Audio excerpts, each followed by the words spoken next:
Okay, hopefully you managed to come up with some ideas about what those questions really are. So let's find out what I think they might be.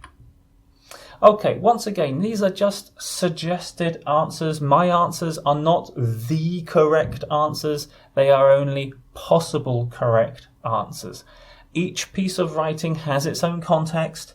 We don't have the context, so this is why I say context is important in order to understand or try to understand this ambiguous, this unclear language.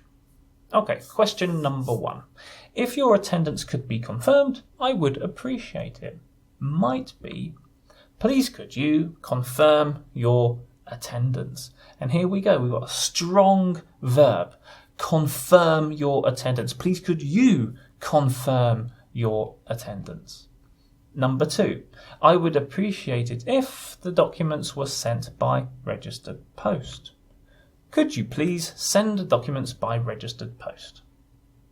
You can see there's a clear difference in that one between the question and the wishy-washy sentence, which is basically saying, help me out and send it by registered post, which is not really a question. It's awful writing when a reader gets that and the reader comes to a number of different conclusions, and one of them might be that the writer doesn't really know what they're trying to say. Using an indirect question form avoids this and makes you, of course, look a lot better in your writing.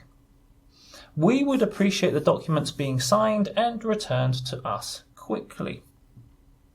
We've got that passive structure in there. What could be a message behind this? Please could you sign and return the documents to us? One thing I hope you're seeing here is not only are we using much more powerful but still polite language, but we're actually communicating the message using much less words, which is also a powerful thing when it comes to clear, effective communication. I would appreciate receiving the reviewed document by 6 p.m. today, which is, it's almost passive aggressive. It's kind of like, I want it by 6 p.m, but I'm not going to use that strong language, I want it, so I'm going to hide behind that language by using I would appreciate receiving. It's because I received an email like this not so long ago, and when I read this, it didn't leave a good impression with me. I thought, well, how dare that person kind of write to me in that way?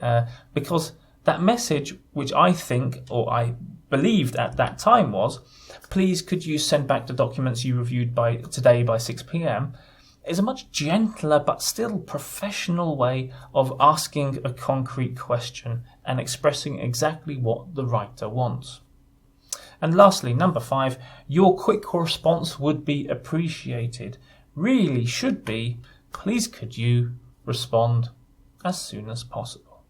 Okay, I hope you were following me as I was explaining the answers. I talked a little bit about what this message means to the reader, how this reader interprets the message, not just in terms of what is the main message, but how they feel about that message.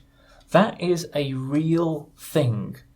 People read emails, and because of the way the language is used, people react in different ways, positively sometimes, negatively a lot of the time. So using proper language tools, indirect question forms, avoids any possibility of the reader being angry or reacting negatively to your messages, and that's something else to think about.